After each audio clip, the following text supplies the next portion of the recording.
One of the reasons that I think I got some really angry comments, as we do when we post spicy things online, is people were really upset because they thought I was saying never give advice. Or you don't I think especially a lot of men thought that I was saying you have no advice worth sharing. Your expertise isn't worth sharing. Which isn't what I meant. I was really trying to highlight that if we look at the research, the power dynamics of who gives and receives advice match a lot of the challenges that we're already seeing in the workplace and can make those worse. And so we should be aware of the volume of advice, and we should think about other strategies that might be more helpful. And so I can talk about some of those, but I think emphasizing that is really important. And the easy metaphor is vitamins are really good for you. They can be really helpful. And if you have too many, they will kill you. Welcome back to Amplify with Jess Ekstrom, where we amplify your ideas, your influence, and your income. Today's episode might challenge the way you think about advice, especially the kind of advice women get constantly from every angle. I know I do. My guest is my good friend, Dr. Sarah Glova, keynote speaker, writer, researcher, and unapologetic truth teller. Her viral talk, Stop Giving Women Advice, is backed by science. And when I saw the title, I knew I had to have her on the show. Sarah breaks down why unsolicited advice isn't just annoying, it can actually reinforce power imbalances, stifle confidence, and make women feel like they're always just catching up.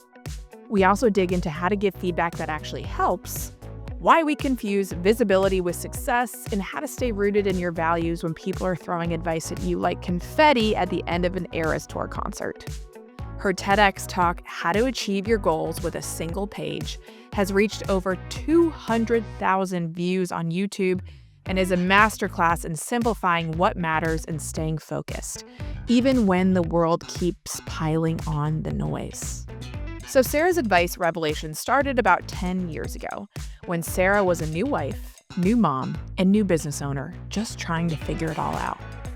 I was just flooded with advice, and I noticed that I was getting a lot of advice from men. And just naturally, I'm a researcher at heart, and so I started looking into the research. And I found this really interesting piece of research about upward advice transmission. And it looked at, if you have men and women, and you look at who gives advice more, it's a really hard thing to study. Like, how are you going to go around and track who's giving advice? But they looked at the power dynamics where if you imagine a male boss with female and male employees, the men are more likely to give advice up. So to recommend something to their boss in a way that's advice. Women are less likely to do that.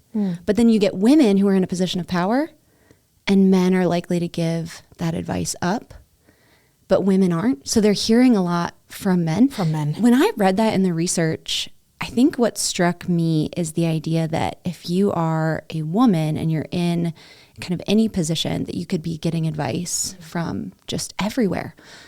I read another piece of research that showed that when you give advice, you get a sense of power. I'm going to do the Amy Cuddy pose, like a sense of power and influence, even if that advice isn't taken. So just the act of giving advice gives you that like thrill of power. And when I read that, it was like, okay, so there are a lot of men who are walking around with this sense of power, this sense of influence. It's probably fueling their confidence, whereas women are on the receiving end of it. So much more. And honestly, it made me really angry. Like, I think that's why it was kind of a spicier take for me, because I got really frustrated with it. And you took a stance. You said, men, stop giving women advice. And we had a guest on here, Lauren Cayley. She's like amazing LinkedIn top voice, and she's a presence expert. And we talked about something, and she goes, women don't need more mentorship. They need more sponsorship, which is like, don't tell me what I'm doing wrong, what I could be doing better. Give me access to resources. Make the introduction. Give me the funding. Like, the studies are clear that we're good at it. So stop giving me advice.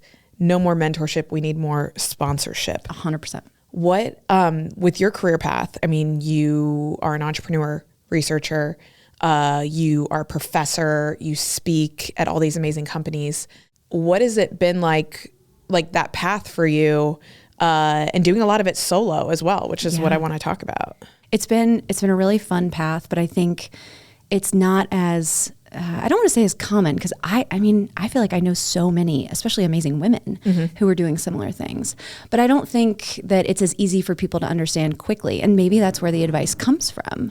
It's like people hear a little bit about what you're doing and they're like, you know what you should do? You know what you should do. I had a, like way back in the day, I created some blog post when people were like still blogging. It was like 5 things not to say to an entrepreneur. And it was like, you should, that's it. Yeah. The amount of people that were like, oh, especially in my Headbands of Hope days, it was like, you should go on the Ellen show. And I'm like, oh, I'd never thought of that. I've never thought of that. Let me call Ellen right now. And which I will only do because you mentioned it. Yes. If you hadn't unlocked that for me. Yeah. See, I'm feeling spicy about this already. Yeah, I know. Me too. I'm like, we were talking about aura rings. My aura rings probably like breathe.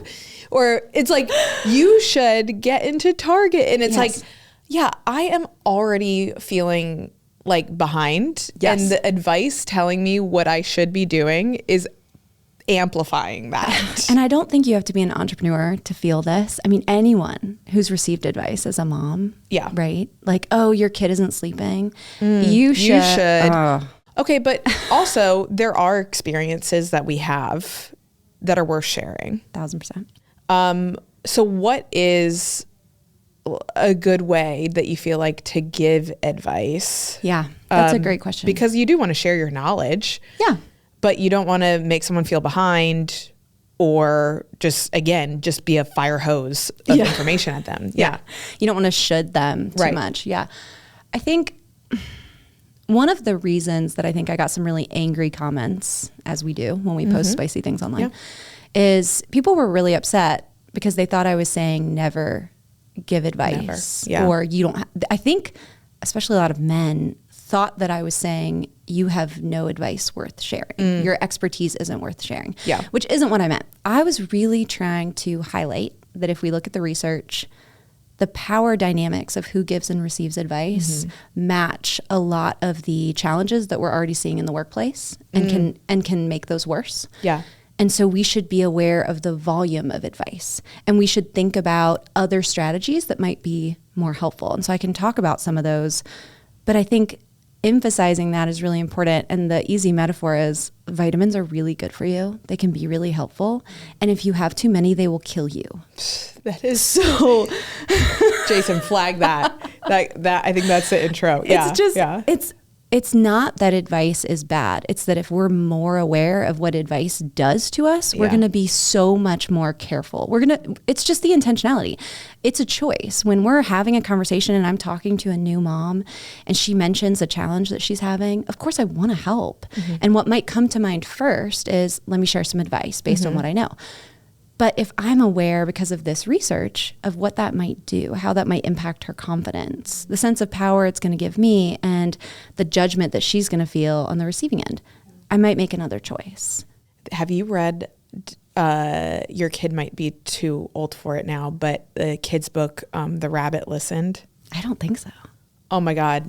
It's like one of those books that is like not for the kid, it's for me. It's like watching Inside Out, and like the kids like it because it's funny, and you're like, this is what my therapist said. Yes, I sobbed when that book and What Do You Do with an Idea, two of the best kids books for anyone listening. But this book, The Rabbit Listened, it's about like this girl who built this tower out of blocks. It fell down, and all these animals come in one by one, trying to fix it, trying to get mad, trying to make her laugh, trying to whatever. And then finally the rabbit came in and didn't do anything, but just stayed there and listened. And I was like, oh my gosh, because I do this even with my kids or my business or whatever. I'm like, well, let me solve it. Let me get mad with you. Let me ask you questions. Let me give you advice. It's like, no, the rabbit listened, and that's all that they needed. Yeah. And I think the other thing too that I find with advice, when you say like the vitamins will kill you, is asking if they want it. Yeah. This has been like a marriage thing for me and Jake, where literally, like, if I'm like bitching about something or he is, and we have learned to be like, do you want help or do you just want to talk about this? We have one that Matt and I will say, which is, are you looking for advice? Do you want to talk it through? Or are you just looking to vent? Do you just want me to listen? Or do you want me to hate your enemies? Yes, that's a good option. Do you want me to hate your enemies? And I'm really good at hating enemies. So I'm always like, please pick that option. I've got some stuff to say. So good. But it's true, because sometimes I do, at the rabbit listened, I just want you to listen. Sometimes I want you to be angry with me. And then sometimes there are times where I want your help. I want your advice. And, that happened with my sister the other week. Like, she was really upset about something and she called me, and in hindsight, this was really stupid, but I was like in the middle of something and I just tried to like play like devil's advocate, which I like never tried. I never do. And she was like, I really just wanted you to be angry with me instead of like telling me why this is logical. Like, why? And I was like, you're so right. But I'm so glad that you told me that. Well, and there's a great point. The power dynamics here too are a challenge, because it can be really helpful to ask somebody, do you want advice? Do you want me to hate your enemies? Do you want to just vent? That's something that I can ask Matt, and I trust that he's going to be able to tell me. Yeah. And he's not concerned that I might want to give advice. He's not going to pick that option because he wants me to be able to do that. If you have a boss that you have a new relationship with and she asks you that question, the question is there enough trust there already? Have we built up that trust equity in a way? And so sometimes in new relationships, we have to be careful with that question, because the person might not be comfortable saying what they really think yet. The power dynamic when it comes to advice is interesting because, or advice or just feedback. Something I was thinking about the other day, as I just got like this first round of edits back for my book. Which, I'm sorry. Thank you. So exciting. Thank you. What a great stage. I think about how better I am this time receiving this like first draft, which is like notoriously the most red line you're ever going to get. It's just like bleeding. Versus 5 years ago when I turned in Chasing the Bright Side, I literally like had to have a weighted blanket because I was so just torn up from the feedback. And I was like, wow, how far I've come in 5 years. Like, what is kind of the takeaway that how am I now much better at receiving feedback and advice? Because I've learned that I think what's scarier to me, like, than receiving bad feedback is receiving no feedback and just not getting it. Yeah. Because there's been so many times where I'm like, that call went great, or that meeting went so good, I definitely got it. And then, don't hear from them ever again. And why? And we don't know. Why? Yeah. Way worse. Yes, way worse. I'm like, I would rather hear it from you, and maybe it stings a little bit, but like, no, than not get any feedback at all. 100%. I have a workshop on giving and receiving feedback, and it looks at, if you look at folks who are really good at giving feedback, and if you look at folks who are really good at receiving feedback, what are the traits that they have in common? And what are the skills that they have in common? And it's all things that you can build. It's not a trait like I have blue eyes. It's a trait like I'm resilient. So I think when you tell that story, what happened in 5 years, one is the resilience, of course. Like, you get better at hearing negative things and then kind of recovering and saying, okay, that's going to make me better. Let me keep going. Another trait is that growth mindset trait. And so do we hear this feedback and feel like it's saying, oh, I'm not a writer, this isn't good enough? Or is it saying, okay, this draft isn't ready yet? So it's introducing that growth mindset piece. And so those are two of the things for receiving feedback that you can absolutely get better at. Another take that you have that maybe isn't as spicy, but it is something that I think deserves to be talked about, is this idea that in order to be this like sexy hotshot entrepreneur, it's like, here's my team and here's our office and here's like our company retreat that we're all on. And it's like, it makes us believe that in order to be successful, we need to have a team. Yeah. And your opinion is you don't. Yeah. Tell me about that. I love talking about this, and for folks who aren't in entrepreneurship, it really relates to anyone who feels like they have to show up and have certain things in place before they're considered real. And that's a real entrepreneur. It's a real writer. It's a real podcaster. Like, put whatever noun you want there, but what makes it real? And for entrepreneurship, a lot of times people judge you by whether or not you're scaling, whether or not you have employees. I remember when I first started my company, I came from academia, so I didn't know a lot of the terms. Like I remember pretending to know what a P&L was. Yeah, still don't really know. Yeah, right. The numbers. But somebody said the term lifestyle business. And it reminded me of when I was a kid and I watched Hocus Pocus for the first time, and they kept talking about how a virgin had to light the black flame candle. A virgin has to light the black flame candle. I was a kid. I didn't know what a virgin was. Yeah. But the way they kept saying it, I was like, I hope I'm not a virgin has to. I hope I'm not one of those. Yeah. And the way that this person was saying lifestyle business, I was like, I hope I'm not one of those. It was the same tone. And then when I learned what it was like, okay, so I won't be that. Wait, so they were saying lifestyle business in a bad way? In a negative way. Okay, like it was this label that some businesses had that disqualified them from being a part of the entrepreneurship conversation. Interesting. And I just remember at that point, almost like equating it to a hobby. Yeah. Okay. Although I didn't know enough about what it was to know what they were equating it to. I think that that's maybe what they were getting at. But I just remember I was so susceptible at that time to other people's opinions about what real entrepreneurship was, because I was coming from academia and I didn't know what I was doing. And so I interpreted that pretty quickly when I did the research and saw, okay, lifestyle business, it's a person who's building a business for themselves. They're not looking to scale and sell. They're looking to build kind of their own brand based around them as a person. I don't want to be that. And so I entered into this insane like girl boss era where I was scaling. I hired employees. I took on bigger and bigger projects, things that I really didn't enjoy because I was trying to be real. And it was a really painful few years, and I'm so glad I went through it, but I wouldn't want to do it again, and I wouldn't want to wish it on anyone. And it relates to this feedback conversation, because when we hear things from folks, how do we decide what to take on, what to hear and say, okay, this is for me, and what to just let pass us by? There's the great Southern phrase of like, eat the fish, spit out the bones. Yeah. How can I better learn to like take what I need and ignore what I don't? Yes. I call it advice literacy now. So media literacy, we know that when we're hearing news and we're hearing information, we should be careful to think about the source, what other intentions that outlet might have. Why we don't apply that same things to advice, I'm not sure. It's really interesting too that you say that, because like I always think it's really funny, and I know you're familiar with like internet trolls as well, where I have met them, yes. Let's say I, post something that's like, here's the orange juice I drink every morning. Someone out there will be like, I hate oranges. Yes. And it's like, well, then this post isn't for you. But I don't know why there's such a culture on the internet of like, I'm gonna stop my day. Yeah. And I'm gonna write on someone's thing as to why like this doesn't apply to me. Yes. And the fact that some people go on the internet with this like blanketed approach that it is built and custom tailored for them. Is just absolute like shit show, excuse my French. But like it is crazy to me. And then the thing that I don't like about it is that people like that prevent great people from sharing what they know and sharing things because they want to avoid the negative. Yes, exactly. Yeah. I hate that. I hate it too. And I have grown to have a thicker skin, but just naturally, I mean. Of course. It's like, it doesn't matter who, you're just like, right. I don't like that. I don't like that. It doesn't feel good. I could tell you right now what the negative comments on my TEDx video are.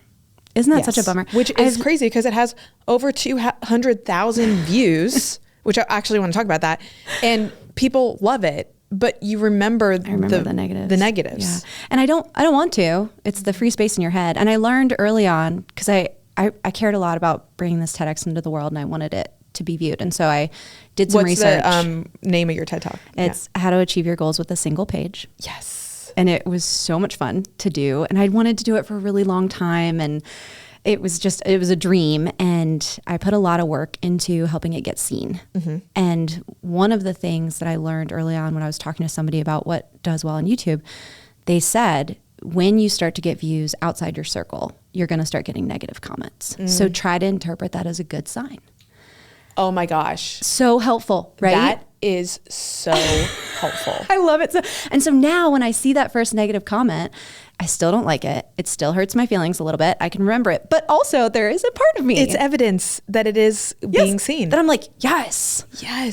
Because of course your mom is going to be like, this is the best thing ever. Yes. You're the best thing ever. ever. And my friend from high school who still follows is going to be like, wow, love to see this, Sarah. Right. But when a troll finds you. Larry in Nebraska, that you're like, wow, you saw this and it struck so much of a chord in you that you took the time to tell me that you think crap. my idea is stupid. Thank you. Hooray, yeah. Thank you. And thank you for the view. Yes, exactly. Because I need that too. So that was really helpful as a reframe. And I think to point to like your 5-year difference of like the feedback you received on your first book and the feedback now, like it's not that the goal is not to not feel it. I'm not a robot. Yeah. But if I can pick myself up a little faster, ignore it a little faster, that's what I'm working toward. And I feel like I'm definitely. How do you decide what to, that's feedback that like, I'm going to take that and make a change versus like, doesn't. Yeah. We talked a few minutes ago. It's like, okay, so Sarah is helping me understand that advice might not be good. What are my other decisions? And so this is what I look for when I'm trying to decide what's for me. And it's also what I recommend that people try to do if they're looking for an alternative to advice. There's a couple factors for good advice, and good advice is really just good feedback. So advice can be pretty general. I can give anyone advice, right? I could go walk down the hallway and say, oh, hey, person in this office, did you know that light bulb, actually hurt, right? I can give advice at any time. Good feedback is performance-based, timely, and relevant. Hold on, say that again. Performance-based, timely, and relevant. Okay. So performance-based, I'm not talking about you, Jess. I'm talking about microphone etiquette, right? Yes. Timely, it's something that you can still take action on. If you're my friend and we're having lunch and there's broccoli in my teeth, the nice thing to do is to just look me in the eye, not draw attention to it, be polite. The kind thing to do is be like, hey, Sarah, you got some broccoli in your teeth. Yeah. What wouldn't be helpful is if 6 months later I had a performance review with you and you were like, so sometimes at broccoli, lunch, oh my God. you have broccoli in your teeth. Literally, I'm like, just slow death. Yeah. So timely. So waiting until a performance review to like stack all the negative feedback. Terrible. That's not it. Yeah. So performance-based, timely, and then relevant. Is it relevant? Yeah. Is this something that you're working on? If you have feedback for me about how to do better at-home manicures, like I'm not your girl. Don't care. Yeah. That's not to say that that's not helpful information, that you're not an expert on it, that there might not be people in the world who need to hear that, that if I applied it, it would work for me if I wanted to do. That's not relevant to me right now. Yeah. And so a good leader, a good friend, a good coach knows you enough to know what would be relevant. And that's why it's so hard to give good feedback to somebody that you don't have a relationship with, which is why we should be really careful when we're trying to give advice out in the world and we meet somebody at the gym and they make a side comment and we're like, oh, have you tried this? No, yeah. Stop. Yeah. That literally happened to me yesterday at the gym. I scanned in my card and the guy behind the counter was like, oh, my mom goes to the same gym. Your mom came here. She's so proud of you. She gave me a copy of your book. I'm like, oh my God, Mom, you're like embarrassing me. I love it so much. But my mom and I are like, love her, best friends. But of course, in the moment, I'm like, I'm going to have a talking to with her. Like, I can't believe she's just, and just kind of had that banter. And then he came up to me and I get it, but later and was like, just know that like your mom is like going to be, your best person. I'm like trying to mute my face from the camera because I'm going to roll my eyes. Yeah. It's not that I'm sure he's great. I'm sure he's lovely. And it's not on him. It's just such a reflection of what we're talking about here. Like he heard you say that and decided I'm going to help in this situation and make sure she knows that her mom, of course, that your mom meant well, like, and if he knew more about my life and knew that like, oh, my mom is literally my best friend in the world. Isn't your book dedicated to her? Yes, it is. It's dedicated to her. Like if they knew that, then we wouldn't be having this conversation outside of the gym right now. And so it goes to your like giving advice and feedback to people that you don't deeply know. And, in Mic Drop Workshop, like when I do get the chance to do one-on-one coaching through Mic Drop Academy and I get them on a call, I'm not like, okay, here's how to do it. Right. I first ask them, what do you want out of speaking? Yeah. Some people want a lifestyle business. Yep. Some people are like, I want to be the freaking next Mel Robbins. Yep. And some people are like, I want this to like funnel into my coaching because coaching is what I love. But I can't possibly give advice without knowing that, Right. you know, in the beginning. And that's that relevant piece. Yeah. So what advice? But there's a lot of like women who listen to this show who are looking to just maybe like, I think one of the things I love about you is just how bullish you are and like unapologetically, but yet you're still respected as a thought leader and as a speaker and as like a professor. How do you balance like staying true to what you believe is right and your values while also making sure that you're being seen the way you want to be seen? Yeah, that's a great question. And honestly, I think it fits with our conversation so far. Something I decided really early on is that I didn't want to be an always or never person. So an always or never is you should always do this. You should never do this. And the reason I wanted to get away from that, I started my career teaching technical communication at NC State. Go Pack. I had to say it. And that meant I was teaching writing to engineers, basically. And engineers famously, overall, that was not many engineers' favorite class. They were not like, yes, I finally get to take writing this semester. Be the next Shakespeare. Yeah. And at first, I was trying to do the same thing that I saw many colleagues in that field doing, which is kind of being like, you have to take your medicine. It was very like, you might not like it, but you need it. And so learn it. And then the textbook was really interesting to me. I thought it was great, but I teach it. Of course, I think it's interesting. It's written for people who like communication. I noticed my students weren't vibing with it. And I just got really curious. Turns out they care a lot about their careers. They wanted to be successful and they were willing to learn about the topic, but they didn't feel like it was going to help them with their careers. They didn't see the connection. They're reading this communications textbook about like theories of why people understand more information when you have headings. That wasn't as relevant to them. And so I ended up bringing a bunch of engineers into my class and like positioning them in the front of class and being like, will you tell the students if you write at work? And the engineer would be like, I write at work. And the other engineer students would be like, oh, they do it. It applies to me. Yeah. And then I would ask the engineer, like, can you tell them what kinds of things you write at work and what would be helpful? And she would like explain. And then I would work with my students on building those skills. So it was the same kinds of lessons, but I made sure it was relevant to them first. And when I did that, I noticed that I was getting away from the textbook a little bit. Because the textbook would say things like, you know, never have a email that's longer than blah, blah, blah. And it's like, well, but what it, you know, or always make sure you start your presentations with, and it's like, well, what? So allowing for some of that nuance and having that curiosity made sure that I could connect with my students and give them information in a way that they could understand. Yes. And it changed that course, and it has since changed the trajectory of my career because that's like my mission. Yeah, that is beautiful. And it reminds me of another guest we had on here, Britt Barron. And she is, I will give you her book because it is so good. It's called Do You Still Talk to Grandma? And it's about how to have conversations with people we might not agree with. Yeah. And one of the things that she says is like, we all really want cognitive closure. And we want to say, this is right, this is wrong, this is what I believe, this is what I don't believe. And of course, like politically, that's happening, religion, but also just social media. Like the things that go quote unquote viral are like the certainty, like always do this, never do that. And never eat this. Yes. Always eat this. Always eat this. Always be healthy. You know, never. And so this cognitive closure, people want rules, but like you said, it leaves no opportunity for nuance. And I think especially as thought leaders, it's our responsibility to like lead with ideas, but never be closed on them. Right. And there's a way to do it. So for your new friend at the gym who approached you, if I had a chance to connect with him and he was looking for an alternative, like I told Jess, I wanted to connect with her. I think she's really cool. I love that she has this book. I thought that by giving her that advice, that it would create like a cool connection point.